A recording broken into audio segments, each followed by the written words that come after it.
وقال عز وجل كما ورد في سورة الشورى وما أصابكم من مصيبة فبما كسبت أيديكم ويعفو عن كثير صدق الله العظيم.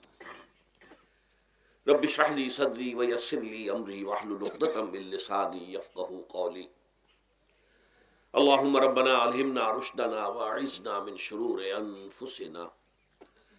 اللهم أرنا الحق حقا وارزقنا اتباعه وأرنا الباطل باطلا وارزقنا اجتنابه آمین یا رب العالمین. محترم رفقائے تنظیم اسلامی و رفیقات تنظیم اسلامی اور محترم احباب و حاضرین، سب سے پہلے میں تنظیم اسلامی کے سال پنجاب اجتماع میں آپ حضرات کو خوش آمدید کہتا ہوں. لاہور شہر سے فاصلے پر ہماری سب سے بڑی ظاہر بات ہے کہ یہاں پر نفری جو ہے شہر لاہور کے حلقے سے ہے، اور عام طور پر ہمارے سالانہ اجتماعات کے موقع پر چونکہ وہ اکثر و بیشتر لاہور میں ہوتے رہے ہیں تو شد رحال کی نوبت کم آتی رہی لاہور والوں کے لیے. یہ اس مرتبہ بہت اچھی بات ہے کہ ہم سب نکلے ہیں، باہر آئے ہیں. اب ظاہر بات ہے کہ یہاں تقریباً 50 گھنٹے جو آپ یہاں گزاریں گے، گھر والی سہولتیں تو نہیں ہوں گی، خواہ کتنا بھی اہتمام کر لیا گیا ہو، لیکن یہ کہ آپ یہ محسوس کریں کہ آپ اللہ کی راہ میں ہیں، اللہ کے دین کے لیے نکلے ہیں.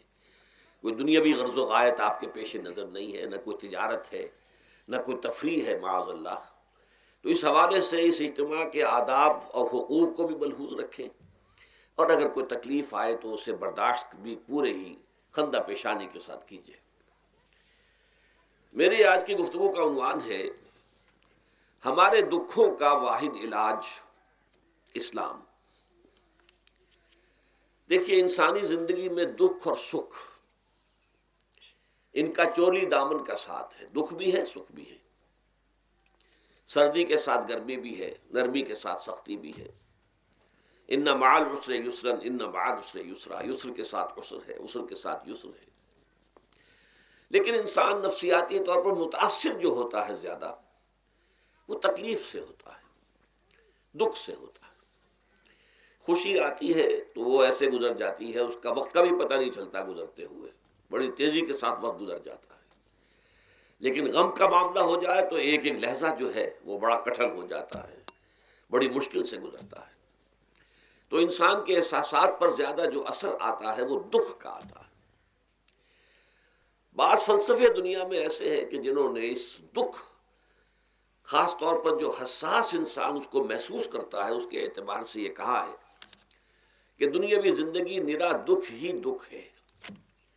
آپ کو معلوم ہے کہ تعداد انسانوں کی بہت بڑی تعداد ہے جو بدھ مت کی پیروکار ہے، اور بدھ مت کا کلمہ طیبہ یہ ہے، یعنی یہ ان کا اصل الاصول ہے. جیسے ہمارے دین کا اصل الاصول ہے لا الہ الا اللہ محمد رسول اللہ، کلمہ طیبہ. ان کا جو کلمہ طیبہ ہے وہ یہ سروم دکھم، سب دکھ ہی دکھ ہے، سب مصیبت ہی مصیبت ہے. انسانی زندگی جو ہے وہ تو صرف دکھوں سے اور تکلیفوں سے عبارت ہے. اسی کو غالب نے بھی کہا ہے، آپ نے یہ شعر بھی غالب کا میں نے بہت سے دروس میں سنا ہوگا کہ قید حیات و بند غم اصل میں دونوں ایک ہیں. یہ قید حیات ہے. ابھی آپ حدیث سن رہے تھے الدنیا سجن المومن، مومن کے لیے یہ دنیا کی زندگی جو ہے جیل خانہ ہے، یہ قید ہے، قید حیات. جیسے جیل میں آدمی اپنی مرضی سے نہیں جاتا، بھیجا جاتا ہے، اپنی مرضی سے نہیں نکلتا بلکہ نکالا جاتا ہے. اسی طرح لائی حیات آئے قضا لے چلی چلے، اپنی خوشی سے آئے نہ اپنی خوشی چلے. تو دنیا کی زندگی جو ہے وہ واقعتاً ایک اعتبار سے قید خانہ ہے. قید حیات و بند غم اصل میں دونوں ایک ہیں. جب تک یہ زندگی رہے گی غم بھی لگا رہے گا، تکلیفیں لگی رہیں گی، مصائب آتے رہیں گے، انسان کو دکھوں کا سامنا رہے گا، واسطہ رہے گا. موت سے پہلے آدمی غم سے نجات پائے کیوں؟ ظاہر بات ہے جب تک زندگی ہے تو غم ہے، تو موت سے پہلے نجات نہیں مل سکتی. اگرچہ اس کے بعد کا اگلا مرحلہ جو ہے، جو حقیقت کو جاننے والے ہیں وہ تو جانتے ہیں کہ اس کے بعد تو غم کا اور بڑا کڑا مرحلہ آنے والا ہے. اب تو گھبرا کے یہ کہتے ہیں کہ مر جائیں گے، مر کے بھی چین نہ پایا تو کدھر جائیں گے. اگر اللہ ہمیں معاف فرمائے، اپنی رحمت اور مغفرت سے ہمیں ڈھانپ لے، جیسے کہ حضور نے فرمایا الا یتغمدنی ربی برحمتہ، حضور نے فرمایا کہ کوئی انسان بھی محض اپنے اعمال کی بنیاد پر جنت میں نہیں داخل ہو سکے گا جب تک کہ رحمت خداوندی دستگیری نہ کرے۔ کسی صحابی نے بڑی ہمت کی، بڑے جرت کا معاملہ کیا، پوچھ لیا کیا حضور آپ بھی؟ ظاہر بات ہے آپ بھی انسان ہیں، آپ بھی بشر ہیں، قرآن مجید میں کہلوایا گیا ہے اور انما انا بشر مثلکم۔ تو اگر آپ کہتے ہیں کوئی انسان جنت میں داخل نہیں ہو سکے گا محض اپنے اعمال کی بنیاد پر جب تک کہ رحمت خداوندی دستگیری نہ کرے، تو کیا آپ بھی اس قاعدہ کلیہ میں شامل ہیں؟ آپ نے فرمایا ہاں میں بھی، الا یتغمدنی ربی برحمتہ، جب تک کہ میرا رب مجھے اپنی رحمت سے ڈھانپ نہیں لے گا میں بھی جنت میں داخل نہیں ہو سکوں گا۔ تو اس اعتبار سے اللہ تعالیٰ وہاں ہمیں بچا لے، لیکن جو وہاں نہیں بچایا گیا، اب ظاہر بات ہے کہ اس کے لیے جو مصیبت ہے وہ تو پھر دائمی ہے، ابدی ہے، دکھ ہی دکھ ہے۔ میں اس کی طرف زیادہ جانا نہیں چاہتا، اس وقت اصل میں میرا موضوع جو ہے وہ اس دنیا میں دکھوں کا علاج۔ اب اس اعتبار سے غور کیجئے، دکھ دو قسم کے ہیں۔ قرآن مجید پر جتنا میں نے غور کیا، دکھ ایک تو وہ ہے کہ جو ناگہانی طور پر آ جاتے ہیں، اس میں ہماری کسی غلطی کو دخل نہیں ہوتا۔ وہ کوئی آفت سماوی ہے، کوئی زلزلہ آ گیا ہے۔ ابھی آپ کو معلوم ہے بھوج جو قصبہ تھا گجرات سٹیٹ کا، انڈیا کا پورا ختم ہو گیا، اس میں بہت سے مسلمان بھی تھے۔ جب کوئی آفت سماوی آتی ہے تو وہ ظاہر بات ہے کہ پھر سب کے سب لوگ اس کی لپیٹ میں آ جاتے ہیں۔ زلزلہ آ گیا یا کوئی اور طوفان آ جائے، جیسا کہ کئی مرتبہ آپ نے اخبارات میں پڑھا ہوگا، اس سال امریکہ میں بہت طوفان آئے ہیں، مشرقی ساحل پر بار بار طوفان آئے، وہاں بھی لوگ مرتے ہیں، وہاں بھی چھتیں اڑ جاتی ہیں، وہاں بھی تباہی جو ہے آتی ہے۔ تو اس حوالے سے ایک تو ہے وہ ناگہانی آفات، آفت ارضی ہو یا آفت سماوی ہو، زلزلہ ہے یا آفت ارضی ہے، طوفان آ گیا ہے، کوئی سائیکلون آ گیا یا آفت سماوی ہے، یا کوئی آسمان سے بڑا سا پتھر آ جائے۔ آپ کبھی کبھی اخبارات میں پڑھتے ہوں گے کہ ایک بڑی چٹان پاس سے گزر گئی، بہت بڑی خلائی چٹان جو ہے زمین کے قریب سے ہو کر گزر گئی، زمین بچ گئی، ورنہ اگر وہ زمین سے ٹکرا جاتی تو نہ معلوم کتنا بڑا یہاں پر تباہی کا معاملہ ہوتا۔ بڑے بڑے جو ہے شہاب گرتے رہے زمین کے اوپر، بڑی بڑی تباہیاں آتی رہی ماضی میں۔ تو ایک تو یہ ہے، اور ان میں بھی تقسیم کیجئے، یہ ناگہانی تکلیف، ناگہانی مصیبت، یا کوئی آفت سماوی یا آفت ارضی، اس کی بھی پھر دو قسمیں ہو گئی۔ ایک وہ کہ جو افراد کو متاثر کرتی ہے انفرادی سطح پر، آدمی سڑک پر جا رہا تھا، پیچھے سے آ کر کسی گاڑی نے ٹکر ماری، گر گیا، ٹانگ ٹوٹ گئی۔ اب ظاہر بات ہے کہ اس میں اس کا کوئی قصور نہیں ہے، یہ اللہ تعالیٰ کی طرف سے بات آ گئی ہے۔ یا یہ کہ کوئی اگر اجتماعی سطح پر آیا، جیسا کہ زلزلہ ہے، یا جیسا کہ کوئی سائیکلون ہے، کوئی بڑا طوفان ہے، بہت بڑے فلڈز آ گئے ہیں۔ اس وقت بھی موزمبیق میں بہت بڑا فلڈ آیا ہوا ہے، ساؤتھ افریقہ میں، اور افریقہ میں اس پچھلے سال بھی بہت بڑا فلڈ آیا تھا، بڑی تباہی آئی تھی، آ رہا۔ تو یہ آفت سماوی، یہ ظاہر بات ہے کہ اجتماعی سطح پر آتی ہے، بڑی بڑی مقدار میں، تعداد میں لوگ متاثر ہوتے ہیں، لاکھوں لوگ بے گھر ہو جاتے ہیں، ہزاروں آدمی مارے جاتے ہیں۔ تو پہلی شکل جو ہے دکھ کی، جیسا کہ میں نے عرض کیا، وہ ناگہانی دکھ، کوئی آفت ارضی، کوئی آفت سماوی، خواہ وہ انفرادی ہو خواہ اجتماعی۔ اس کے ضمن میں کیا علاج ہے؟ ظاہر بات ہے کہ اس کا علاج یہ تو نہیں ہو سکتا کہ آپ اس کو ختم کر سکیں۔ انگریزی کا ایک محاورہ ہے، what cannot be cured must be endured۔ جو چیز جو ہے جس کا علاج نہیں ہو سکتا وہ تو برداشت کرنی پڑے گی۔ بعض بیماریاں بھی ایسی ہیں، ڈائبٹیز ہو گئی ہے، شوگر کا مرض ہو گیا، ڈاکٹر آپ کو بتائے گا کہ بھائی اب یہ مرض جائے گا نہیں، اب آپ کو اس مرض کے ساتھ ہی اپنے آپ کو ایڈجسٹ کر کے اپنی غذا وغیرہ اس کے مطابق طے کر لیجئے، ورنہ یہ کہ یہ نہ سمجھیے کہ یہ مرض چلا جائے گا۔ تو what cannot be cured must be endured۔ لہذا ان آفت سماوی و ارضی، چاہے وہ انفرادی سطح پر متاثر کرتی ہوں انسانوں کو، اور چاہے اجتماعی سطح پر، اس کا تو علاج ایک ہی ہے۔ عربی میں بھی ایک محاورہ یہ ہے کہ کسی نے پوچھا تھا کہ بچھو کے کانٹے کا کیا علاج ہے؟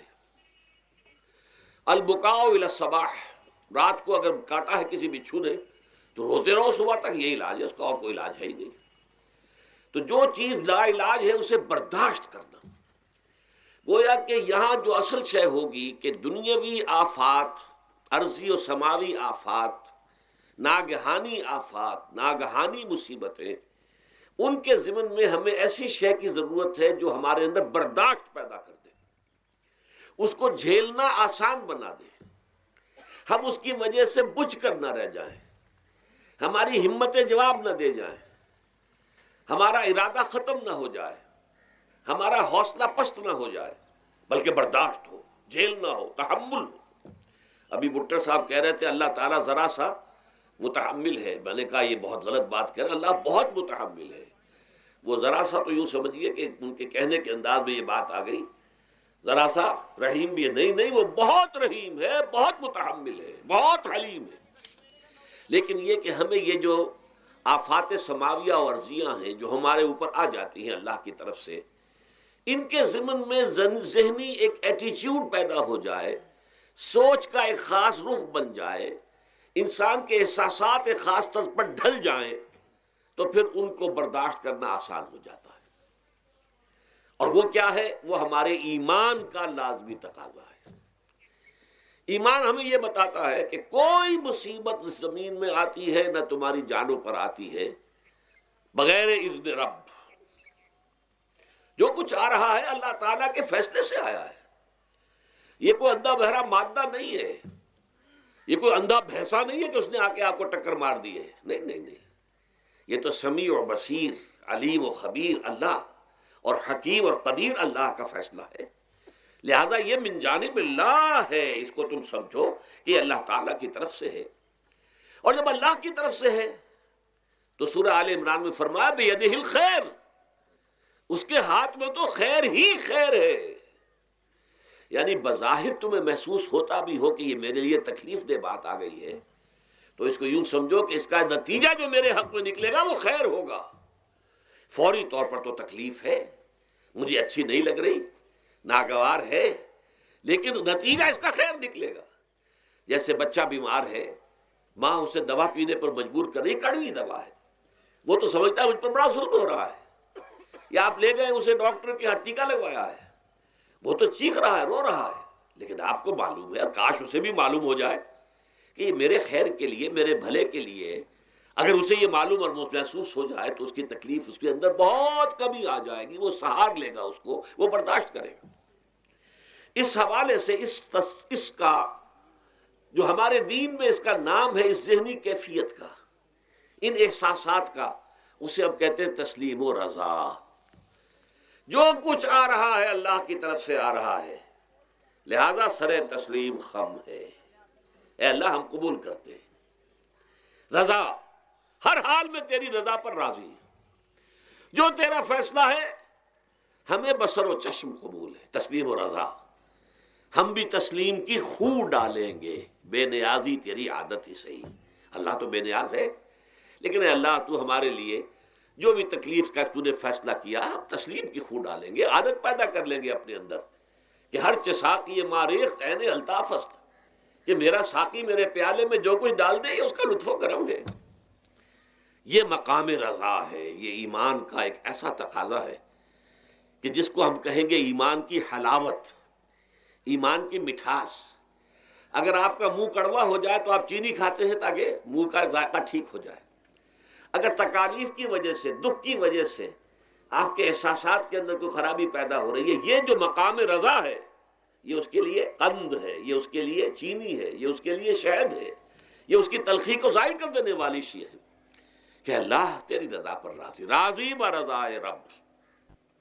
اب اس کے ضمن میں سمجھئے، یہ تو اصولی بات میں نے آپ کو بتا دی، اس کی 3 کیفیات ہو سکتی ہیں کیوں اللہ کی طرف سے یہ چیزیں آتی ہیں۔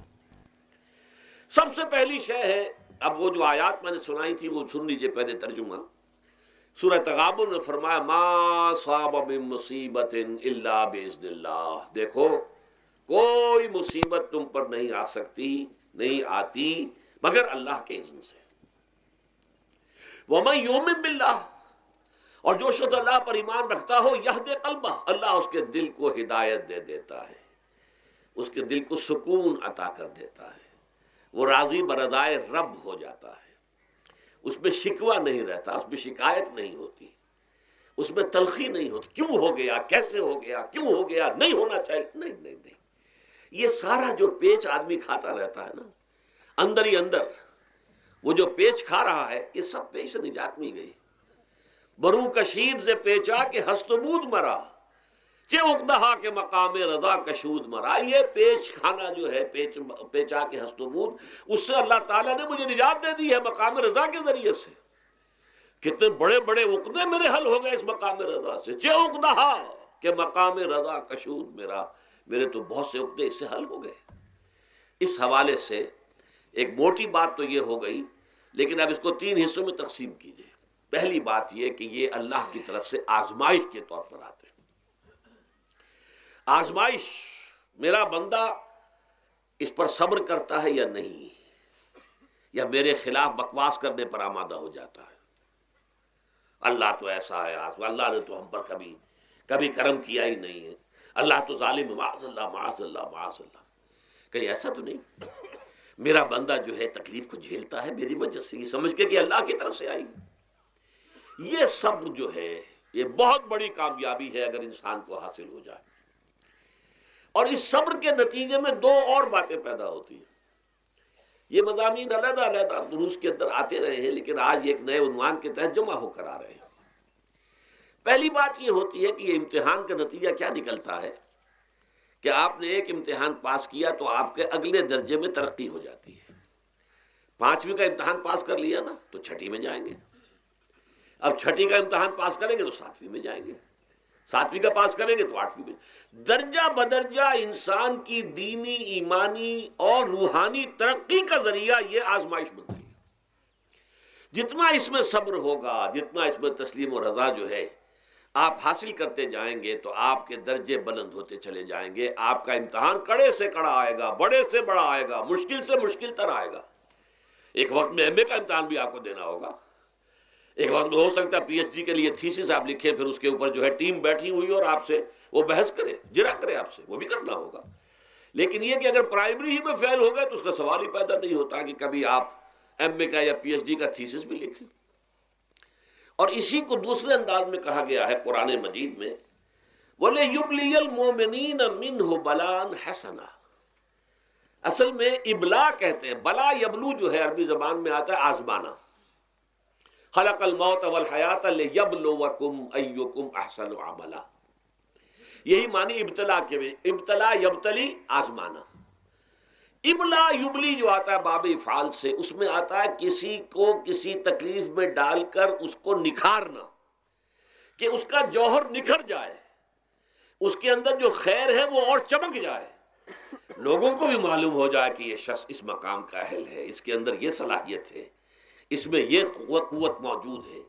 تو یہ گویا کہ اہل ایمان کی صلاحیتوں کو نکھارنے کے لیے اور ان کے درجات کی ترقی کے لیے بھی اللہ تعالیٰ دنیا کے اندر یہ مصیبتیں اور امتحانات جو ہیں آزمائش کے حوالے سے افراد پر بھی اجتماعی طور پر بھی لاتا ہے۔ اور ایک اس کا اور بھی ہے، اہل ایمان پر اس طرح کے ابتلاء و آزمائش کی ایک نوعیت اور بھی ہے، اور وہ یہ ہے کہ جو بھی آپ سے غیر ارادی طور پر، یا یہ کہ آپ نے کوئی گناہ ارادی طور پر بھی کر لیا، اللہ تعالیٰ اس کی سزا اسی دنیا میں دے کر آخرت کی سزا سے محفوظ کر دیتا ہے۔ گویا کہ اس سے بڑا خیر کیا ہوگا؟ یہاں کی سزا کیا ہے؟ جھیل لی آپ نے، بخار آ گیا، ٹانگ ٹوٹ گئی، چلیے 3 مہینے آپ بستر پر پڑے رہے نا، اور کیا ہوا؟ کچھ نہیں۔ لیکن یہ کہ آخرت کی سزا ملتی بہت عظیم ہوتی، لہذا کفارہ بناتا ہے اللہ تعالیٰ ان گناہوں، ان جو بھی گناہ ہو گئے ہیں، غلطیاں ہو گئی ہیں، ان کا کفارہ اللہ تعالیٰ بندہ مومن کے لیے، حضور کی ایک حدیث ہے، اس کا متن مجھے اس وقت یاد نہیں ہے، کہ مومن کا معاملہ عجیب ہے، اسے کوئی تکلیف پہنچتی ہے صبر کرتا ہے، وہ اس کے گناہوں کا کفارہ بن جاتا ہے، اور اگر کوئی خوبی ملتی ہے اس پر اللہ تعالیٰ کا شکر ادا کرتا ہے، اس کے درجات بلند ہو جاتے ہیں۔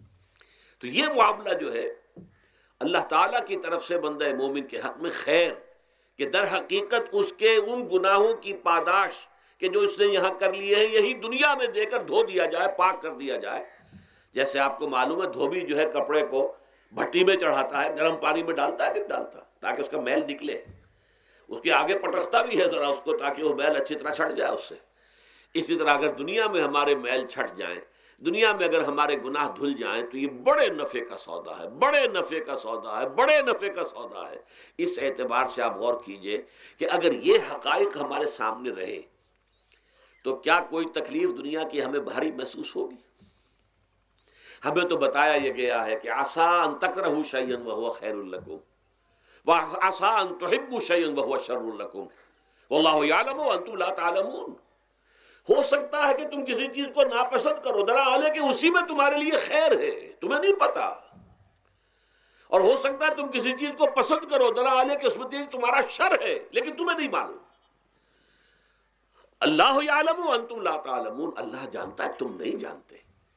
اس حوالے سے سبردم بتو مایا خیش را تو دانی حساب کم و بیش را، اے اللہ، اس کو کہتے ہیں تفویض۔ یہ سورہ تغابن کے درس میں یہ تمام مضامین تفصیل سے آتے ہیں کہ ایمان کے جو باطنی ثمرات ہیں اس میں سب سے پہلے مقام رضا ہے، پھر تفویض ہے، توکل ہے۔ آپ محنت کر رہے ہیں، محنت کر رہے ہیں، محنت کر رہے ہیں، نتیجہ نہیں نکلا۔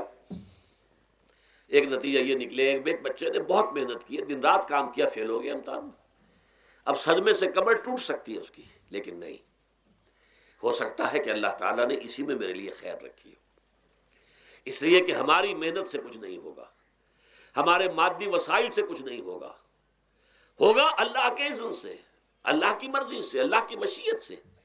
یہ ہمارے لیے خاص طور پر اس اعتبار سے بہت اہم نکتہ ہے، ہم سب راہ حق کے مسافر ہیں، اپنے اپنے بس پڑتے محنت کر رہے ہیں، وقت بھی صرف کر رہے ہیں، مال بھی صرف کر رہے ہیں، محنت کر رہے ہیں، مشقت کر رہے ہیں، لیکن فرض کیجئے جیسا کہ ہے فی الواقع، فرض کیا کیجئے، وہ تو واقع سامنے کی بات ہے، نتائج نکلتے نظر نہیں آ رہے، قدم نہیں بڑھ رہے، ہماری طرف لوگوں کا رجوع عام نہیں ہے، ٹھیک ہے، اس پر قطعاً بدل ہونے کی بات نہیں ہے، یہ اللہ تعالیٰ کی مشیت میں ہوگا، جب وہ چاہے گا تب ہوگا۔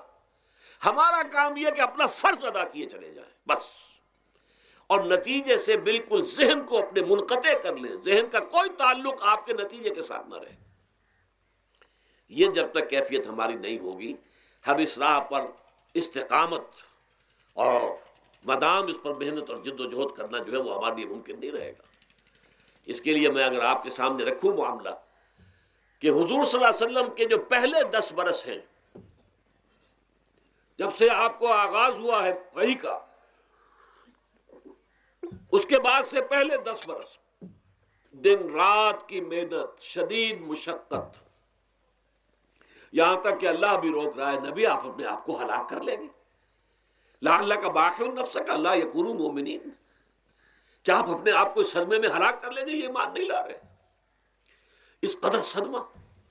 لیکن اس کے ساتھ یہ ہے کہ یہ نہیں ہے کہ نتیجہ نہیں نکل رہا تو کام چھوڑ کے بیٹھ جائیں، نہیں، معاذ اللہ، معاذ اللہ۔ نتیجہ نہ نکلے تو حضرت نوح علیہ السلام کی عمر بھی اگر حضور کی ہوتی، 950 برس بھی حضور دعوت دیتے، آپ کا کام تھا، آپ کا فرض تھا۔ حضرت نوح علیہ السلام بھی تو آخر اللہ کے ایک بندے تھے، اللہ کے رسول تھے، 950 برس تک دعوت دی ہے۔ فَلَبِثَ فِيهِمْ أَلْفَ سَنَةٍ إِلَّا 50 عاما، یہ تو ہم مانتے ہی نا، اگر قرآن کے اندر نص قطعی صریح الفاظ نہ ہوتے کہ 950 برس تک رہے، ورنہ یہ بات سمجھ سے بالا تر ہے۔ عام طور پر معلوم ہوتا ہے کہ اس دور میں ابھی عمریں زیادہ تھی لوگ۔ بہرحال جو میں نے عرض کیا تھا کہ دکھ جس سے انسان متاثر ہوتا ہے، اس کی ایک قسم وہ ہے کہ جو ہمارے ارادہ اور اختیار سے باہر، اللہ کی مشیت سے، اللہ کے اذن سے، اللہ کی مرضی سے آتا ہے۔ اس کے لیے ہمارا کام صرف برداشت ہے۔ جو شے بھی ہمیں برداشت کی صلاحیت عطا کر دے وہی اس کا علاج ہے۔ جیسے آپ کو معلوم ہے کہ بخار بہت تیز چڑھا ہوا ہے، اس کی دوا نہیں ہے اسپرین یا کوئی اور پیراسیٹامول، بخار کی شدت کو کم کر دے گا، وہ کوئی علاج نہیں ہے۔ علاج تو ہوگا اگر معلوم ہو کہ کون سے جراثیم ہے، کس کی وجہ سے ہے، اس کا صحیح اینٹی بائیوٹک کون سا ہے، وہ علاج ہوگا۔ یہ علاج نہیں ہے، لیکن اس کی شدت کی کمی اور اس کے اندر جو احساس ہے جھیل جانے کا، وہ انسان کے لیے آسان ہو جاتا ہے۔ یہی مضمون آیا ہے سورہ حدید میں بھی، ما اصاب من مصیبت فی الارض ولا فی انفسکم، یہاں کھول دیا اس مضمون کو۔ میں نے عرض کیا تھا نا کہ یہ آفت سماوی بڑے پیمانے پر بھی ہو سکتی ہے، زمین میں یعنی زلزلہ آ گیا، فلڈ آ گیا، طوفان آ گیا، ولا فی انفسکم، خاص تمہاری جان میں، تمہیں بخار ہو گیا، تمہیں ٹی بی لگ گئی، تمہیں کوئی اور بیماری آ گئی، تمہیں کینسر ہو گیا، معاذ اللہ ثم معاذ اللہ، ہوتا ہے، آخر ہوتا ہے، دنیا میں انسانی زندگی کے ساتھ یہ ساری چیزیں لگی ہوئی ہیں۔ لیکن یہ چیزیں ما اصاب من مصیبت فی الارض ولا فی انفسکم، نہیں پڑتی تم پر کوئی پڑنے والی کوئی مصیبت، کوئی تکلیف، نہ پوری زمین میں بڑے پیمانے پر، نہ تمہاری جانوں میں انفرادی سطح پر، الا فی کتاب من قبل ان نبراہا، مگر یہ کہ وہ تو ایک کتاب میں، کتاب اللہ کے علم کی کتاب، ام الکتاب، اس میں پہلے سے درج موجود ہے۔ یہ الٹ ٹپ نہیں ہو گیا، یہ اچانک نہیں ہو گیا۔ آپ اچانک سمجھتے ہیں کہ صاحب میں تو جا رہا تھا، اچانک ٹرک نے آ کے مجھے دھکا مار دیا۔ اچانک کوئی شے یہاں نہیں ہوتی، اس کائنات میں پتہ تک نہیں ہلتا جب تک کہ اذن رب نہ ہو۔ اچانک کا کیا سوال؟ تو در حقیقت جو ہوتا ہے وہ اللہ تعالیٰ کے علم میں پہلے سے ہے، علم کامل، ما کان وما یکون، جو کچھ ہوا ہے، جو کچھ ہوگا، مستقبل، ماضی، کل کا کل آنے واحد میں اللہ کے علم میں موجود ہے۔ لہذا یہاں اچانک کچھ نہیں ہوتا، جو بھی آیا ہے اللہ کے اذن سے آیا ہے، اور یہ پہلے سے اللہ کے علم کے اندر موجود تھا، لکھا ہوا تھا، الا فی کتاب من قبل ان نبراہا ان ذلک علی اللہ یسیر۔ یہ تمہیں تو مشکل نظر آئے گا لیکن اللہ پر بڑا آسان ہے، اللہ کا علم کامل ہے، ما کانا ما یکون کو حاوی ہے، لکہ لا تاسوا علی ما فاتکم، تاکہ تم افسوس نہ کیا کرو ان چیزوں پر جو تم سے چھوٹ جائیں، جاتی رہیں، چھن جائیں۔ کوئی موقع تھا ہاتھ سے نکل گیا، کوئی دولت تھی اس پر ڈاکہ پڑ گیا، کوئی اور مصیبت ہے وہ آ گئی، کوئی عزیز فوت ہو گیا، اکلوتا بیٹا تھا فوت ہو گیا، وغیرہ وغیرہ۔ ما فاتکم، فات سے ہی فوتیدگی ہے نا، جو شے بھی نکل جائے، چلی جائے، ہاتھ سے جاتی رہے، چاہے وہ کوئی آپ کا عزیز تھا جو فوت ہو گیا تو آپ کے ہاتھ سے نکل گیا، یا کوئی مال تھا جو آپ کے قبضے سے نکل گیا، ڈاکہ پڑ گیا، چوری ہو گئی، نقصان ہو گیا کاروبار میں بہت بڑا، اس پر افسوس نہ کیا کرو۔ اگر افسوس کرو گے تو اس کا مطلب کیا ہوگا کہ تمہیں اللہ پر اعتماد نہیں ہے، یا تم سمجھتے ہو کہ اللہ کے سوا بھی کوئی ہے جو یہ کام کر سکتا ہے۔ کائنات میں تو ایک ہی کی مرضی چلتی ہے، وہ ہے اللہ۔ لہذا اگرچہ وہ کسی کے ذریعے سے تکلیف آپ کو پہنچی ہے، کسی نے آپ کو پتھر مارا ہے، وہ پتھر ہو سکتا ہے آپ کو نہ لگتا، لگ گیا ہے تو اللہ کے فیصلے سے لگا ہے، اس کا باپ بھی نہیں پتھر مار سکتا آپ کو اگر اللہ کا اذن نہ ہو۔ لہذا آپ پتھر مارنے والے کو بھی مجرم سمجھیے، ٹھیک ہے، اس سے بھی قصاص لینے کا آپ کو حق ہے، لیکن یہ جان لیجئے کہ جو آیا ہے پتھر وہ اذن رب سے آیا ہے۔ اب ظاہر بات ہے کہ اگر یہ کیفیت ہوگی تو غصہ اتنا نہیں ہوگا اس شخص پر کہ جس نے یہ کام کیا ہے، بلکہ ہو سکتا ہے آدمی مسکرا کے رہ جائے، جیسے کہ وہ میں واقعہ سناتا رہا ہوں اپنے دروس میں کہ ایک درویش منش آدمی جا رہا تھا، جو رب کرے سو ہو، جو رب کرے سو ہو، جو رب کرے سو ہو۔ کسی شخص نے پتھر اٹھا کر دے مارا، اس کے سر پہ لگ گیا کہ اس نے پیچھے پلٹ کر دیکھا کس نے مارا ہے۔ اس نے کہا مجھے کیا دیکھتے ہو، جو رب کرے سو ہو، یہ تو رب کے مارنے سے۔ اس نے کہا مجھے تو یہ پتھر رب کے مارے ہی لگا ہے، لیکن میں دیکھ یہ رہا تھا بیچ میں کس کا منہ کالا ہو گیا، اپنے لیے کس نے ایک گناہ کما لیا، اپنے لیے کس نے ایک مصیبت جو ہے وہ مول لے لی، وہ بیچ میں تم آ گئے ہو۔ پتھر اللہ کی طرف سے آیا ہے، لیکن اس کا عذاب، اس کا وبال تم پر آ جائے گا۔ بہرحال یہ تو میں نے عرض کیا آپ کے سامنے، وہ چیزیں کہ جو آ جاتی ہیں، وہ تکالیف، وہ مصائب جو اللہ کی طرف سے من جانب اللہ ہے، اس میں آپ کسی کو مورد الزام نہیں ٹھہرا سکتے، وہ آپ پر آ گیا۔ دوسری تکلیفیں وہ ہیں جن کے لیے فارسی میں کہتے ہیں خود کردہ، اپنے ہاتھوں جو مصیبتیں آتی ہیں۔ اس کے لیے میں نے آپ کو سورہ شورى کی آیت سنائی ہے، ما اصابکم من مصیبت فبما کسبت ایدیکم ویعفو عن کثیر۔ جو مصیبت بھی تم پر آتی ہے انسانوں، وہ تمہارے اپنے ہاتھوں کے کرتوتوں کی وجہ سے آتی ہے، اور ابھی تو اللہ بہت سی چیزوں کو تو معاف بھی کرتا رہتا ہے، ہر تمہاری غلطی پر پکڑتا نہیں ہے، ہر خطا کے اوپر تمہیں سزا نہیں دیتا ہے، کوئی سزائیں معاف بھی کرتا رہتا ہے، عفو و درگزر سے بھی کام لیتا ہے، بہت متحمل اور حلیم بھی ہے، بہت رحیم اور غفور بھی ہے اور کریم بھی ہے، لیکن یہ کہ یہ جان لو کہ ایک مصیبتیں وہ ہیں جو تمہاری اپنی پیدا کرنے ہیں، بما کسبت ایدیکم، تمہارے اپنے ہاتھوں کی کمائی ہے۔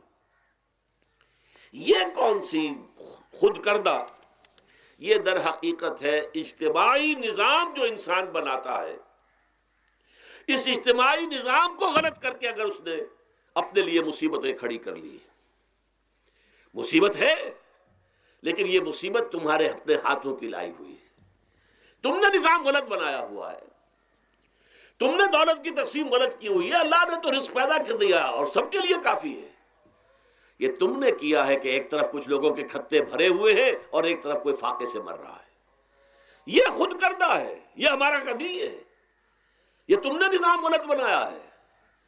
یہ جو نظام کے اندر خرابی ہے یہ تمہاری اپنے کرتوت ہیں، تم نے خود نظام کے اندر غلطی رکھی ہوئی ہے، ناانصافی گھولی ہوئی ہے، اس کا زہر گھولا ہوا ہے، یہ تمہارے اپنے کرتوتوں کی وجہ سے، اور اس کا علاج تمہیں کرنا پڑے گا خود۔ اور وہ علاج کیا ہوگا؟ اس نظام کو صحیح قائم کرو، اللہ کا دیا ہوا نظام، نظام عدل و قسط۔ یہی وجہ ہے کہ سورہ حدید کی جو آخری آیت میں نے پڑھی تھی وہ کیا تھی؟ اللہ تعالیٰ فرماتا ہے کہ ہم نے تو اپنے رسولوں کو بھیجا اس لیے، کتابیں نازل اس لیے کی، لقد ارسلنا رسلنا بالبینات، ہم اپنے رسولوں کو بھیجتے رہے معجزوں کے ساتھ، واضح نشانیوں کے ساتھ۔ وانزلنا معهم الکتاب والمیزان، ان کے ساتھ ہم نے کتاب اتاری، میزان اتاری۔ یہ سارا کچھ ہم نے کس لیے کیا؟ لیقوم الناس بالقسط، تاکہ لوگ عدل پر قائم ہوں۔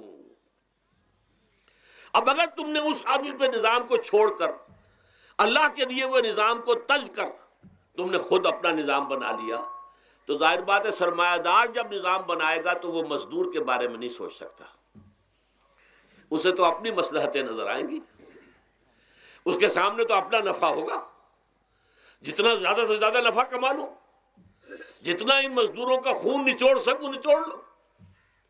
زمیندار نظام بنائے گا تو وہ بیچارے کاشتکار، مزارع، ہاری، اس کی مصلحت نہیں دیکھ سکتا، وہ تو کہے گا مجھے اپنے بچوں کو انگلستان بھیجنا ہے تعلیم کے لیے، مجھے اپنے لیے جو ہے اسلام آباد میں بھی بنگلہ بنانا ہے اور پری میں بھی بنانا ہے، اور پھر مجھے تو ایئر کنڈیشن بنگلے چاہیے ہر جگہ پر۔ وہ تو اپنی مصلحت کو دیکھے گا۔ وہ غریب کے ساتھ کیا بیت رہی ہے جو دن رات کی محنت اور مشقت کر رہا ہے، جس نے ہل چلایا ہے، جس نے بیج ڈالا ہے، جس نے پانی دیا ہے، جس نے فصل کی دیکھ بھال کی ہے، جس نے پھر فصل کاٹی ہے، اس کے لیے تو بمشکل 2 وقت کا گزارا، وہ بھی بمشکل، اور اس کے علاوہ نہ اس کے بچے کے لیے علاج معالجے کی کوئی سہولت ہے، نہ اس کی اولاد کے لیے تعلیم کی کوئی کا بندوبست ہے، لیکن یہ کہ اسی کی محنت کے نتیجے میں عیش اڑا رہا ہے وہ زمیندار اور جاگیردار، ان کے محل ہیں، ایئر کنڈیشنڈ ہیں، ان کے بچے انگلستان اور امریکہ میں تعلیم حاصل کرتے ہیں، اب آگے بڑھ کر انہوں نے کارخانے دار بھی وہ بن گئے۔ وہی لوگ ہیں کہ جو اعلیٰ تعلیم حاصل وہ کرتے تو وہی بیوروکریٹس بنتے ہیں، انہی میں بڑے بڑے افسر آئیں گے۔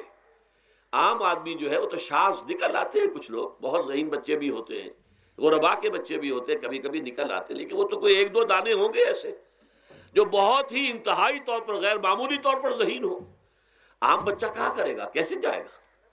لہذا وہ پیچھے رہ جائے گا، وہ جونیئر کلرک ہوگا یا بہت تیر مارے گا سینئر کلرک ہو جائے گا، اپر گریڈ کلرک ہو جائے گا لوور گریڈ کلرک سے بڑھ کر۔ اللہ اللہ خیر صلی اللہ۔ یہ کمشنر کون ہوں گے، ڈپٹی کمشنر کون ہوں گے، یہ تو ظاہر بات ہے اسی، سیکریٹری کون ہوں گے، یہ 22 گریڈ والے کون ہوں گے، 21 گریڈ والے کون ہوں گے، ان کی اکثریت انہی لوگوں میں سے ہوگی۔ اس حوالے سے یہ جو غلطی، یہ جو دکھ ہے، یہ دکھ تمہارا اپنا پیدا کرتا ہے، اور خود کردہ رہا علاج نہیں، اس کا علاج اور کچھ نہیں ہے جب تک کہ تم خود اپنے طرز عمل کو نہیں بدلو گے۔ اب یہ جو دکھ ہے میں اس میں سے چند کو آپ کے سامنے گنوانا چاہتا ہوں۔ دیکھیے، سب سے پہلا دکھ جو دنیا میں انسان نے خود پیدا کیا سماجی سطح پر، یہ پیدائشی طور پر نیچ ہے اور یہ پیدائشی طور پر اونچا ہے، یہ مسلی ہے اور یہ سید ہے۔ ہمارے ہاں تو پھر بھی اللہ کا فضل ہے کہ اتنا زیادہ فرق و تفاوت نہیں۔ ہندوؤں میں یہ شودر ہے اور یہ برہمن ہے، علم حاصل کرنا برہمن کا حق ہے، شودر کا حق ہی نہیں ہے۔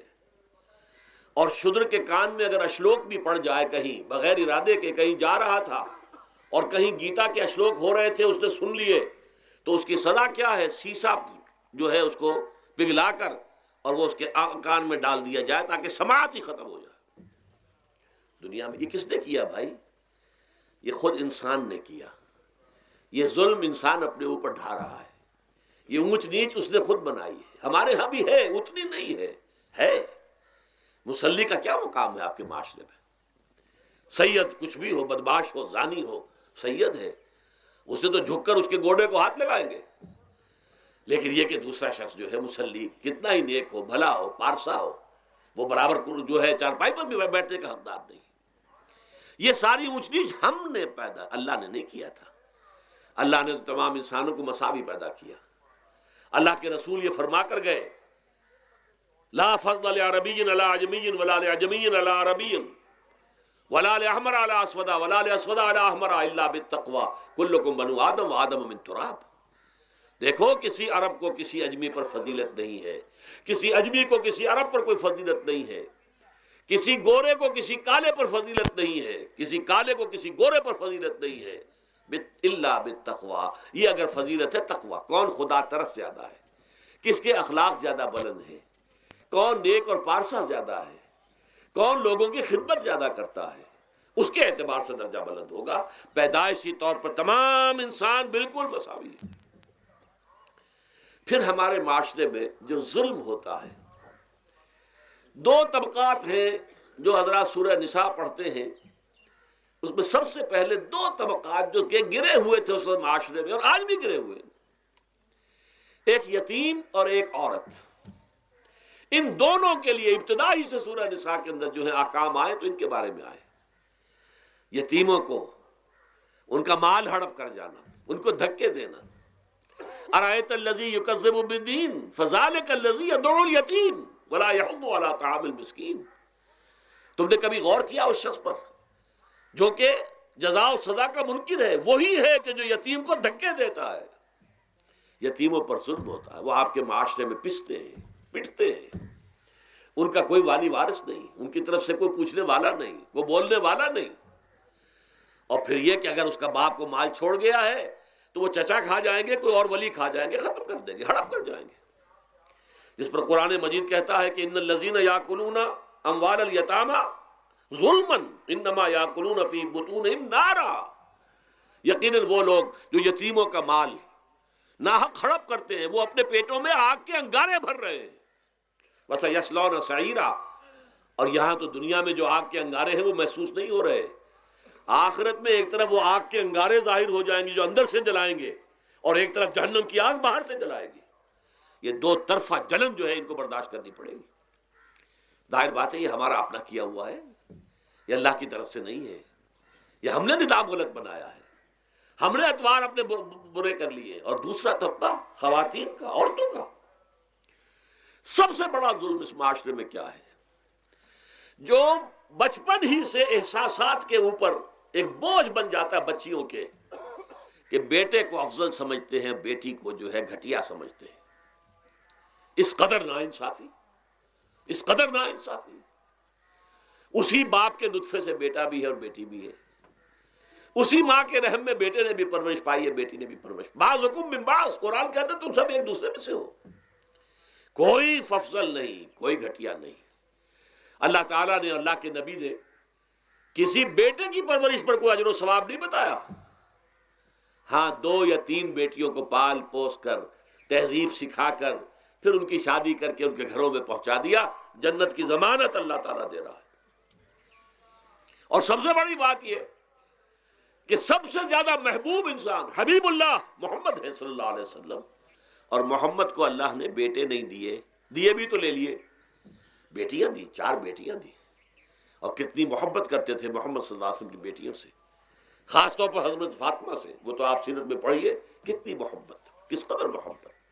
سب سے چھوٹی تھی شاید اس لیے۔ بہرحال پہلی بات تو یہ کہ بچپن ہی سے وہ دعویٰ پڑھنا شروع ہو جاتا ہے بچیوں کے ذہنوں پر کہ ہم کو گھٹیاں ہیں، ہمارے بھائی بڑیاں ہیں، ہمارے والدین جو ہیں ان سے زیادہ محبت کرتے ہیں، ہم سے نہیں کرتے۔ پھر شادی میں اکثر و بیشتر لڑکیوں کی مرضی کا کوئی خیال نہیں کیا جاتا.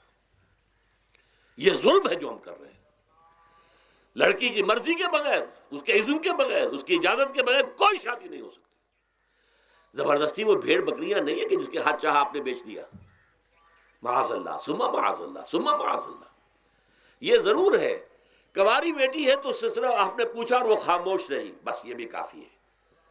البتہ یہ کہ اگر کوئی سیبہ ہے جس سے پہلے نکاح ہو گیا تھا، بیوہ ہو گئی، یا پہلے شادی تھی ایک خلا لے لی، طلاق لے لی یا طلاق ہو گئی، اس کو تو کہنا پڑے گا کہ ہاں مجھے کوئی اعتراض نہیں ہے اگر میری فلاں شخص سے شادی کر دی جائے، اس کے بغیر نکاح ہو نہیں سکتا. پھر ان سب کے اوپر سب سے بڑا ظلم، یہ تو اللہ تعالیٰ آپ کو توفیق دے تو دوسرا رکوع سورہ نساء کا پڑھیں. کتنی تاکید کے ساتھ احکام آئے ہیں وراثت کے. وراثت مما قل منہ او کثر، چاہے زیادہ مال کسی نے چھوڑا ہو چاہے تھوڑا سا چھوڑا ہو، لیکن وراثت کے احکام جو ہیں ان کو نافذ کرنا ہوگا. نصیبا مفروضا، یہ اللہ کی طرف سے حصے ہیں جو مقرر کر دیے گئے ہیں. لیکن ہمارے معاشرے میں کون ہے جو بیٹیوں کو دینے کو تیار ہو اور بہنوں کو دینے کو تیار ہو؟ مجھے تو حیرت ہوئی تھی. مالا کنڈ میں آپ کو معلوم ہوگا ایک دفعہ بڑی تحریک چلی تھی شریعت کے نفاذ کی. مولوی صوفی محمد صاحب بڑے نیک آدمی ہیں، بہت، اس میں کوئی شک نہیں. 80,000 کا مجمع لے کر، جلوس لے کر وہ چل پڑے تھے اسلام آباد کی طرف. جیسے ابھی اکرم آوان صاحب نے دھمکی دی تھی کہ 3 لاکھ میرے پاس ہیں، لیکن وہ 3 لاکھ میں سے وہ تو ان کے ہاں جمع جو ہوئے مشکل 5 سے 6 ہزار آدمی جمع ہوا تھا کوئی. لیکن یہ تو 80,000 کو مالا کنڈ سے لے کر اور دریائے اٹک تک تو پہنچ گیا تھا. اللہ کا بندہ، 80,000 کا قافلہ وہاں روکا گیا. لیکن ان سے بھی جب میں نے جا کر بات کی کہ مولانا شریعت آپ نافذ کروانا چاہتے ہیں، لیکن کیا آپ بچیوں کو بھی وراثت کا حق دینے کو تیار ہیں؟ کیا نہیں، یہ تو رواج کا معاملہ ہے. میں نے کہا لا حول ولا قوت الا باللہ. اگر یہ رواج کا معاملہ ہے تو باقی چیزیں بھی رواج کی ہیں. پھر شریعت بدل چکی ہے، اب شریعت کا رواج نہیں رہا، ساری شریعت چھوڑ دیجیے آپ. لیکن ان کی نیکی کی بات ہے یہ کہ پہلے توجہ کبھی ان کی ادھر نہیں ہوئی، لیکن میری یہ بات جو ہے ان کو لگ گئی ان کے دل کو.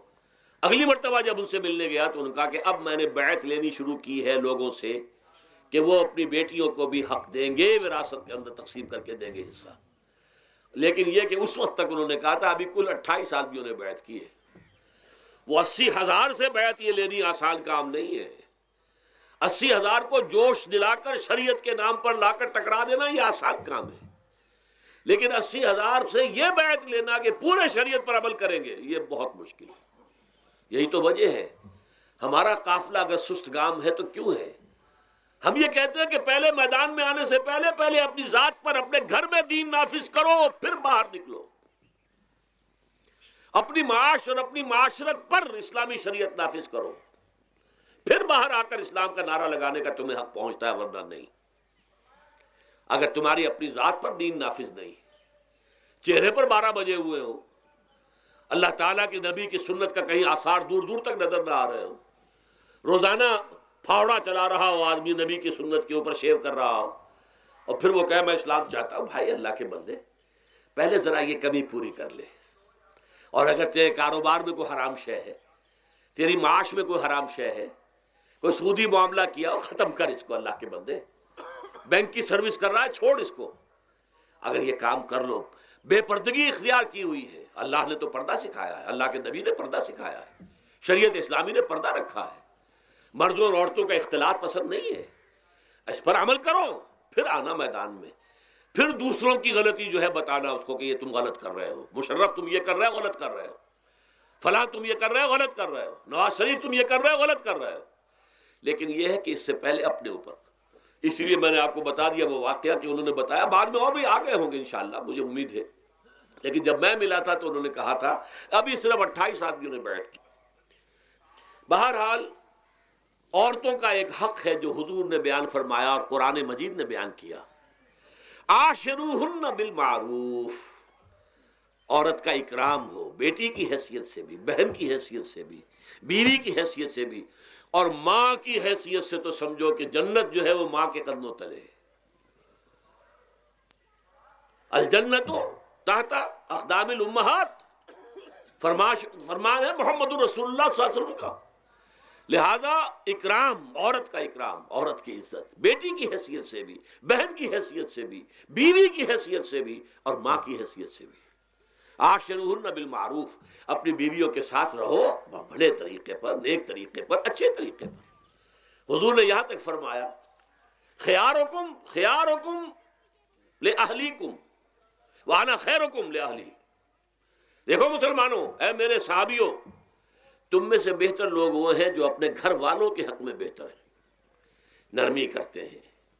عورت کے بارے میں یہ بھی فرمایا، ایک مرتبہ سواری تیز دوڑا رہے تھے جو بھی اونٹ کو لے کے جانے والے تھے، جبکہ ہودج میں کچھ خواتین سوار تھیں۔ حضور نے فرمایا دیکھو نہ، یہ نگینے ہیں جو سوار ہیں، ان کو زیادہ دھکے نہ لگواؤ تیز تیز اونٹ چلا کر، ان کے ساتھ نرمی ہو، ان کے ساتھ نیکی کی جائے، ان کے احساسات کا خیال رکھا جائے، ان کے ساتھ زیادتی نہ ہو، مار پیٹ کا کیا سوال، معاذ اللہ ثم معاذ اللہ۔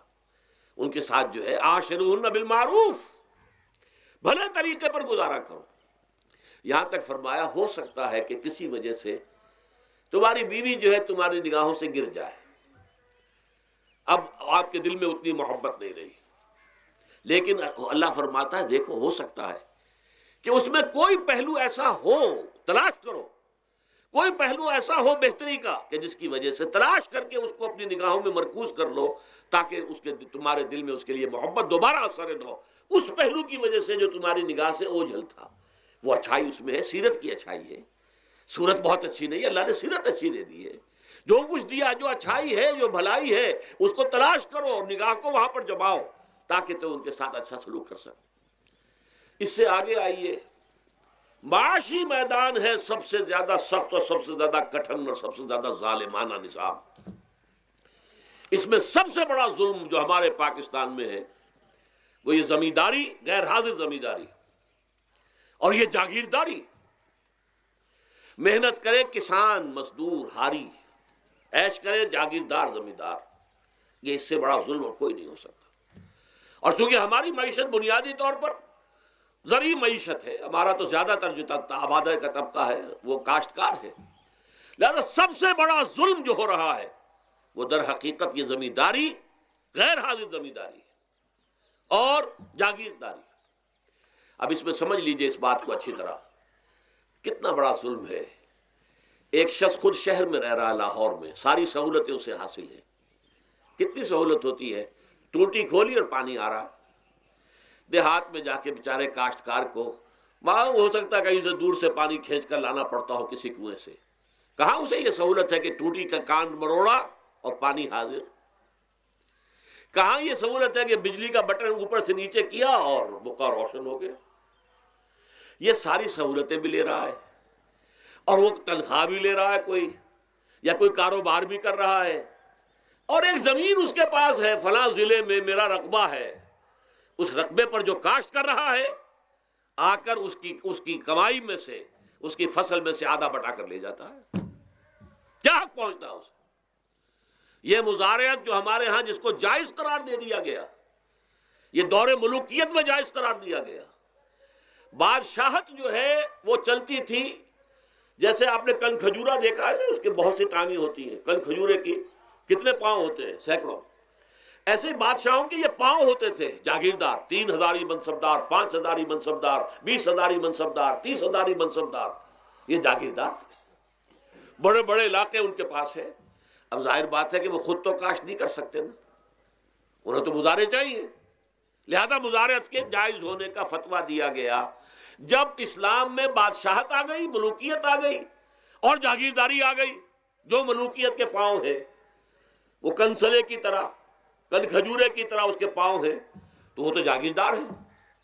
یہ ہے جس کی وجہ سے امام ابو حنیفہ نے کہا مزارعت حرام ہے، جس کی زمین ہے وہ کاشت کرے، یا حضور کی حدیث ہے کہ چاہے اپنے بھائی کو دے دے تو ایک دانہ لینے کا حقدار نہیں ہے۔ اگر تو تمہارا کوئی اور ذریعہ معاش نہیں ہے تو ٹھیک ہے، جاؤ کاشت کرو، تمہارا کوئی اور ذریعہ معاش ہے، تمہارا کاروبار ہے، تمہاری دکان چل رہی ہے، تم ملازمت میں ہو، تمہیں تنخواہیں مل رہی ہیں، تمہارا پروویڈنٹ فنڈ بھی جمع ہو رہا ہے، تمہیں تو تمہارے ریٹائرمنٹ کے بعد وہ پینشن بھی مل جائے گی، اور اس کے ساتھ ساتھ تم نے یہ ظلم روا رکھا ہوا ہے۔ زمین اگر ہے یا تو جاؤ کاشت کرو، ورنہ یہ کہ اس زمین کو دے دو اپنے کسی بھائی کو، ملکیت تمہاری رہے گی، کاشت وہ کرے گا تو جو فصل ہوگی اس کی برداشت بھی وہی کرے گا، وہی لے کر جائے گا۔ یہ فتویٰ ہے امام اعظم امام ابو حنیفہ رحمۃ اللہ علیہ کا، یہی فتویٰ ہے امام مالک امام دار الحجرہ امام مدینہ امام مالک رحمۃ اللہ علیہ کا، دونوں کا فتویٰ یہ ہے، اور عظیم ترین یہی دو ہیں، اولین بھی یہی دو ہیں، عظیم ترین بھی یہی دو ہیں۔ امام شافعی بھی شاگرد ہیں امام مالک کے، امام احمد ابن حنبل شاگرد ہیں امام شافعی کے۔ ٹاپ پر کون ہے؟ امام ابو حنیفہ، ان کے شاگردوں میں قاضی ابو یوسف اور امام محمد امام ظفر، ادھر امام مالک، ان کے شاگردوں میں پھر امام شافعی، پھر ان کے شاگرد امام احمد ابن حنبل۔ ٹاپ پر دونوں یہ کہہ رہے ہیں کہ حرام، مزارعت حرام، جس کی زمین ہے خود کاشت کرے۔ یہاں یہ ہے کہ خود کاشت نہیں کر سکتا تو اپنے بھائی کو دے دے، بس ٹھیک ہے، اس میں سے کوئی حصہ لینے کا وہ حقدار نہیں ہے۔ جو محنت کرے، جو خون پسینہ اپنا لگائے، وہی اس سے ساری جو ہے آمد بھی اس کو حاصل ہونی چاہیے۔ یہ مجھے حال ہی میں، یہ آپ کے علم میں ہونا چاہیے، یہ فتویٰ دیا ہے قاضی ابو یوسف اور امام محمد نے کہ مزارعت حلال ہے، جائز ہے۔ شرطیں لگائی انہوں نے کہ بیج بھی زمیندار دے، کوئی جانور وغیرہ ہے تو وہ بھی زمیندار کا ہو، اگر کوئی ٹریکٹر ہے تو اس کی بھی پیمنٹ جو ہے زمیندار کرے۔ یہ ہے شرطیں، یعنی اس کا کوشش کی ہے کہ اس جاگیرداری کا ڈنک جو ہے کم ہو جائے، اس مزارعت کے اندر جو مضرت ہے وہ کم ہو جائے، لیکن یہ کہ اصلاً اسے جائز قرار دے دیا۔ ہمارے ہاں کون شرطوں کو کون دیکھتا ہے، آداب کو کون دیکھتا ہے، قواعد و ضوابط کو کون، ہنیئن وریا، جیسے کہ ماں کا دودھ پیتے ہیں ایسے ہی یہ مزارعت کی جو آمدنی ہے اس کو کھا رہے ہیں۔ حرام ہے، حرام ہے، حرام ہے۔ حال ہی میں ابھی ملاقات ہوئی میری مولانا زاہد الراشدی صاحب، آپ کے بہت قریب گجرانوالے میں، جو اس کی سب سے بڑی مسجد ہے، اس کے خطیب ہیں۔ انہوں نے بتایا ملا علی قاری نے بھی یہ لکھا، جو بہت بعد کے حنفی جو ہے وہ فقیہ ہیں، کہ دلائل تو وہی ہیں جو امام ابو حنیفہ نے دیے ہیں، دلائل تو ان کے ساتھ ہیں، لیکن مصلحت ہے جو جس کے تحت یہ فتویٰ دیا گیا۔ یہاں تک کہ مولانا شبیر احمد عثمانی کے ساتھ دست راست سمجھ لیجئے ظفر احمد عثمانی رحمۃ اللہ علیہما، انہوں نے بھی یہ لکھا ہے کہ دلائل تو امام صاحبی کی رائے کے حق میں جاتے ہیں، لیکن یہ کہ ہمارے ہاں تقلید کا ایسا ایک قلادہ گردنوں میں ڈال دیا گیا ہے، چونکہ ہمارے بزرگوں نے فتویٰ دے دیا، قاضی ابو یوسف نے امام اور قاضی اور امام محمد نے، لہذا فتویٰ تو اسی پر چلے گا۔ میں نے ان سے بات کی اور ان کا ڈٹ کر میں نے کہا میدان میں آئیے، نہ کام کیجیے، جب تک یہ مزارعت ختم نہیں ہوتی ہے، جب تک جاگیرداری اور زمینداری ختم نہیں ہوتی ہے، اس ملک میں کوئی سیاست صحیح آ ہی نہیں سکتی۔ یہ سیاست تو وڈیروں کا، جاگیرداروں کا، بڑے بڑے زمینداروں کا کھیل ہے۔ یہ آپ نے پتہ نہیں نام سنا ہے کہ نہیں، میوزیکل چیئرز گیم، یہ ہوتا ہے ان کا کھیلنے والوں کا، بہت زیادہ دولت والے جو ہیں، یہ ان کا کھیل ہے۔ ان کو کام تو کوئی کرنا نہیں ہوتا، جاگیردار ہے، اسے کوئی کام کرنا ہے۔ وہ بیٹھ کر ایک کلب بنا رکھی ہے، یہ پارلیمنٹ کیا ہے، کلب ہے، وہاں بیٹھ کے وہ اپنا وقت گزاری کرتے ہیں۔ یہ پوائنٹ آف آرڈر آ گیا ہے، اور یہ جو ہے ہماری حقوق جو ہے، پریولیج موشن آ گئی ہے، وہ کرتے نہیں گفتگو بیٹھ کر۔ تو یہ جان لیجئے کہ یہ ظلم کس نے کیا ہے؟ یہ خود کردہ ہے، یہ ہم نے اس نظام کو برداشت کیا ہوا ہے۔ جب تک ہم نہیں اٹھیں گے یہ نظام ختم نہیں ہوگا۔ خود کردہ کا علاج خود ہی کرنا ہوگا۔ یہ غلط نظام جو چلا آ رہا ہے، جب تک کہ اس کو ہم بدلیں گے نہیں، اس کو ختم نہیں کریں گے، اس وقت تک یہ ظلم کیسے ختم ہوگا؟ اس سے آگے آئیے، ایک ہے کارخانے دار۔ کارخانے دار کو اور مزدور کو آپ نے چھوڑ دیا کہ باہم طے کریں۔ کارخانے دار کہتا ہے میں تو صاحب آپ کو 15 روپے دوں گا، کام کرنا ہے تو کریں، نہیں کرتے تو نہ کریں۔ آپ نے زیادہ سے زیادہ یہ کیا کہ نہیں، یہ ویج بہت کم ہے، آپ نے ایک یونین بنا لی، کچھ ہڑتال کر دی۔ اچھا ہڑتال کر دی، 10 دن کی ہڑتال کے بعد غریب مزدور کا تو بچہ ہو سکتا ہے بھوکا مرنے لگے، کارخانے دار کی صحت پہ کوئی اثر پڑے گا؟ اس میں لاکھوں ہیں، کروڑوں ہیں، اس کی صحت پر کوئی اثر نہیں پڑتا۔ لہذا یہ ظلم ہے۔ اس ظلم کا علاج کیا ہے؟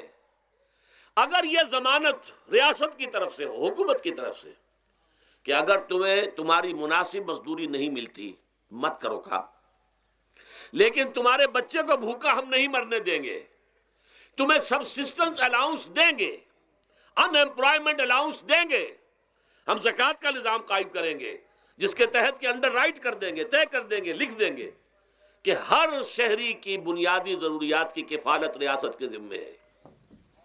اب اگر ایسا ہے تو ایک آدمی پاؤں جما کر بات کرے گا نا کارخانے دار کے ساتھ، ایک امپلائی جو ہے امپلائر سے بات کرے گا پاؤں جما کر، جناب آپ مجھے تنخواہ کم دے رہے ہیں میں کام نہیں کروں گا۔ لیکن اب کیا ہے؟ جناب آپ مجھے تنخواہ کم دے رہے ہیں میں کام نہیں کروں گا۔ مالک کہتے جاؤ دفعہ ہو جاؤ، پھر وہ کیا کہتا ہے؟ اچھا جی میں اسی تنخواہ پہ کام کروں گا، اس کا تو کوئی فائدہ، اسی کی جائے کہاں وہ؟ مارکیٹ میں تو سرمایہ داروں کا گٹھ جوڑ ہے، انہوں نے کارٹلز بنا رکھے ہیں، وہ تو ظاہر بات ہے کہ وہ ویج نہیں بڑھائیں گے، الا یہ کہ مزدور کی پوزیشن ایسی ہو کہ وہ بھی ڈٹ کر کھڑا ہو جائے۔ اور وہ ڈٹ کر کھڑا کب ہوگا؟ جب اس کو ضمانت ملی ہوئی ہو ریاست کی طرف سے، حکومت کی طرف سے، کہ اگر تمہارے پاس جاب نہیں ہوگا، کام نہیں ہوگا، تمہارے پاس کوئی مزدوری نہیں ہوگی، تو تمہیں اتنا وظیفہ تو ہر مہینے ملتا رہے گا جس سے تم اور تمہارے اہل و عیال جو ہے وہ کم سے کم زندہ رہ سکو۔ پھر کھڑے ہو کر بات کر سکتا ہے مزدور، پھر صحیح جو ہے ان کے درمیان معاہدہ ہوگا تو وہ منصفانہ ہوگا، عادلانہ ہوگا۔ جب تک یہ نہیں ہے، اور یہ نظام کیسے ہوگا؟ جب تک کہ زکوٰۃ کا نظام قائم نہ کیا جائے۔ اب زکوٰۃ کا بھی ایک نظام تو وہ تھا جو بدنام کرنے کے لیے زکوٰۃ کو ضیاء الحق صاحب نے نافذ کیا، وہ تو بدنامی ہے، وہ تو سود کا کمیشن ہے، کہ سود میں آپ کو اگر 6% ملتا تھا تو 2.5% انہوں نے کاٹ لیا، 3.5% آپ کو دے دیے، تو سود میں سے حصہ لے لیا ہے نا۔ سود کو حرام کریں اور زکوٰۃ پورے مال پر، سارے تجارتی اموال پر مال زکوٰۃ لیں۔ آپ کی دکان میں جناب 10 لاکھ کا مال پڑا ہوا ہے، 2.5% کے حساب سے دے دیجئے، کتنا من اکاؤنٹ آپ کر لیجئے گا۔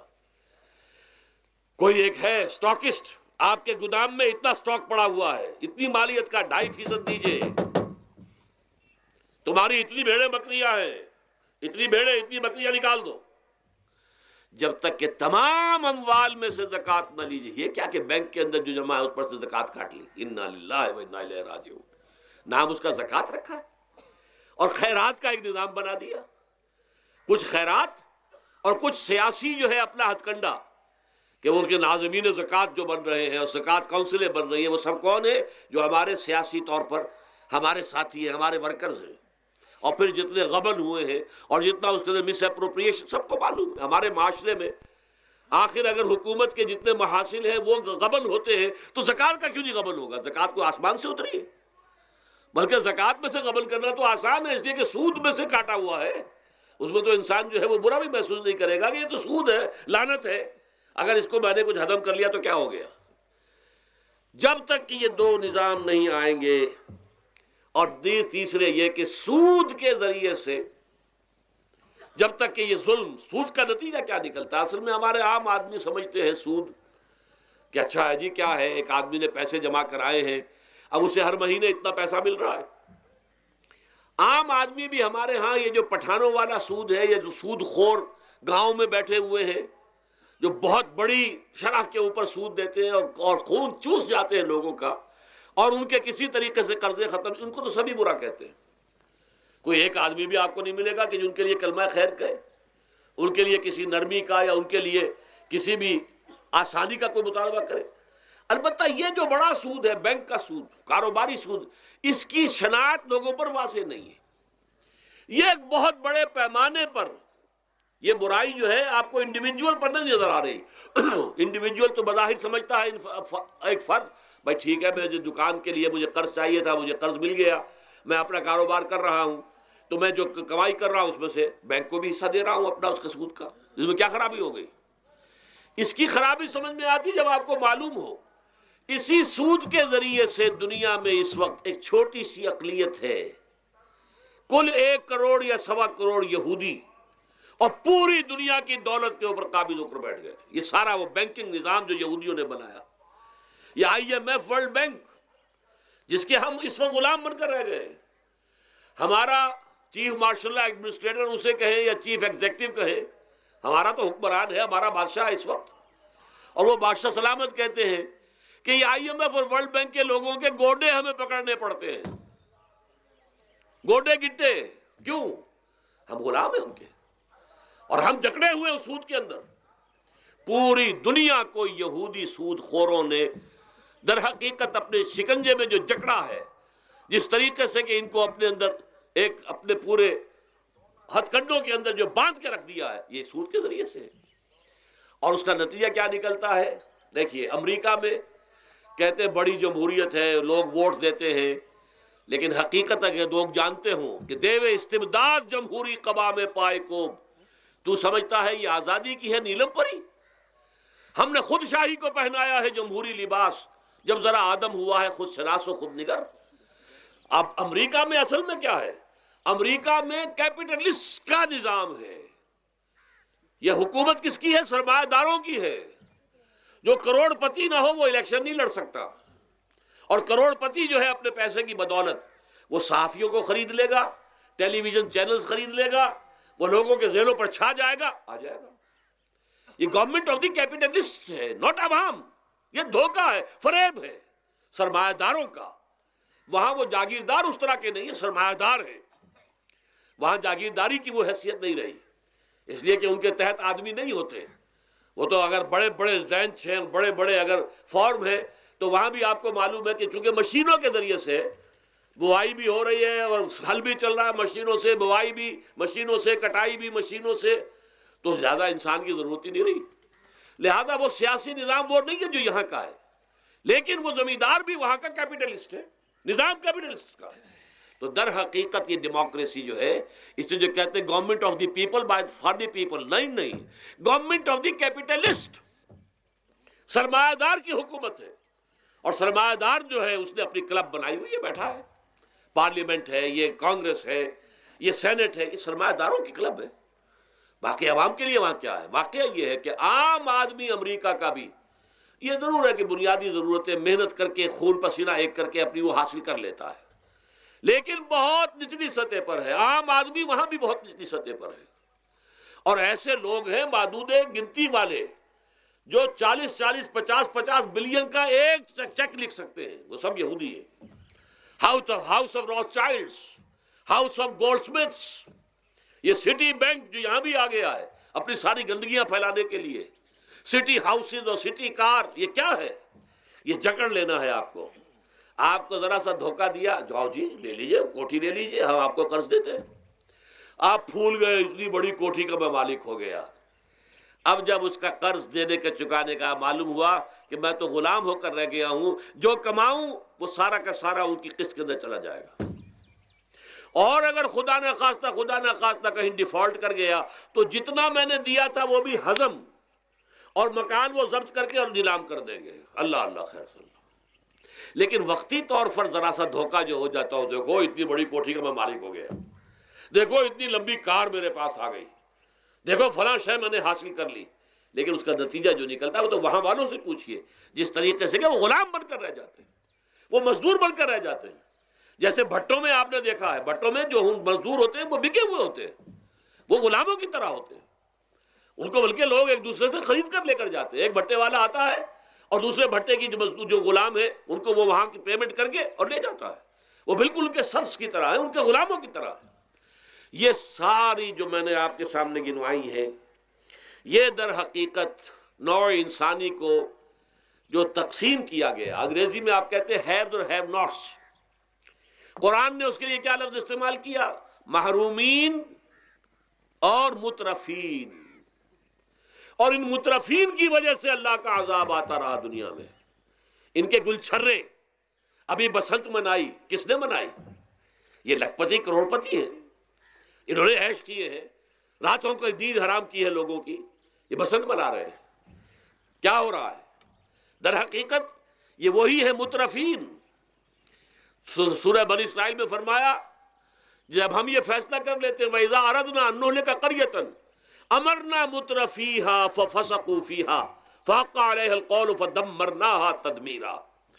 جب ہمارا فیصلہ ہوتا ہے کہ کسی بستی کو، کسی علاقے کے لوگوں کو ہلاک کر دیں، تو مترفین جو ہیں، دولت مند لوگوں کو ہم حکم دے دیتے ہیں، آزادی دے دیتے ہیں، ان کی لگام ڈھیلی کر دیتے ہیں، اس میں فسق و فجور کا بازار گرم کر دیتے ہیں. اور جب پورا فسق و فجور کا بازار گرم ہو جاتا ہے، اچانک ہماری پکڑ آتی ہے، دمرناہا تدمیرا، ہم اس کو پٹخ کر رکھ دیتے ہیں، ٹکڑے ٹکڑے کر دیتے ہیں. یہ مترفین. اور دوسری طرف محرومین. اسی طریقے سے مستضعفین اور مستکبرین. ایک طرف مستکبرین ہے، ہاٹی پیپل، جو کہ پارلیمنٹ میں جاتے ہیں، جو جاتے ہیں سینٹ کے اندر بیٹھتے ہیں، جن کا ایک طبقہ ہے، وہ ایک علیحدہ ہی ہے، ان کی سوسائٹی علیحدہ ہے، ان کے تہوار علیحدہ ہیں.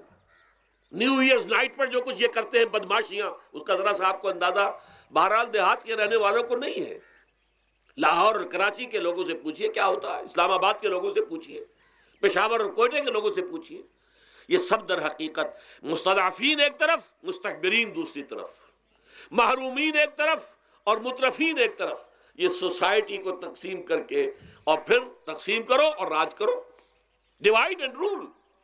یہ آپس میں ٹکرائیں گے، آپس میں لڑیں گے، تم ان سب کے اوپر حکومت کرو. اب ظاہر بات ہے کہ اس کا علاج میں نے عرض کیا تھا نا، کہ پہلے قسم کے دکھ تو وہ ہیں جو من جانب اللہ آتے ہیں، اس کا تو سوائے برداشت کے کوئی مادہ نہیں، کوئی اس کا اور ہمارے پاس چارہ نہیں. لیکن برداشت کا حوصلہ بڑھانے کے لیے وہ ساری باتیں ایمان کے ذریعے سے ہمیں ملتی ہیں. لیکن یہ جو خود کردہ ہے، اپنے غلط نظام کی وجہ سے جو دکھ ہم نے پھیلا رکھا ہے، جو محرومی پھیلا رکھی ہے، جو بھوک پھیلا رکھی ہے، جو لوگوں پر ظلم کا جو ہے بازار گرم ہو رہا ہے، چاہے وہ سماجی سطح پر ہے، گھروں میں ہے، چاہے بازاروں میں ہے، چاہے مارکیٹوں میں ہے، چاہے کھیتوں میں ہے، چاہے کارخانوں میں ہے، یہ سب ہمارے غلط نظام کا نتیجہ ہے، یہ اللہ کی طرف سے نہیں ہے. وما اصابکم من مصیبت فبما کسبت ایدیکم، یہ تمہارے اپنے ہاتھوں کی کمائی ہے، تمہارے اپنے ہاتھوں کے کرتوت ہیں، تم نے غلط نظام کو قبول کیا ہوا ہے. اب اس کا علاج کیا ہوگا؟ اب علاج ایسے ہوگا جد و جہد کے ذریعے سے اس نظام کو ختم کیا جائے. اس لیے کہ یہ تو میں نے آپ کے سامنے بیماری کا بیان کر دیا ہے، علاج کیا ہے انشاءاللہ اس کے بارے میں گفتگو جو ہے وہ پرسوں ہوگی 11 بجے دن. اقول قولی ھذا واستغفر اللہ لی ولکم ولسائر المسلمین والمسلمات.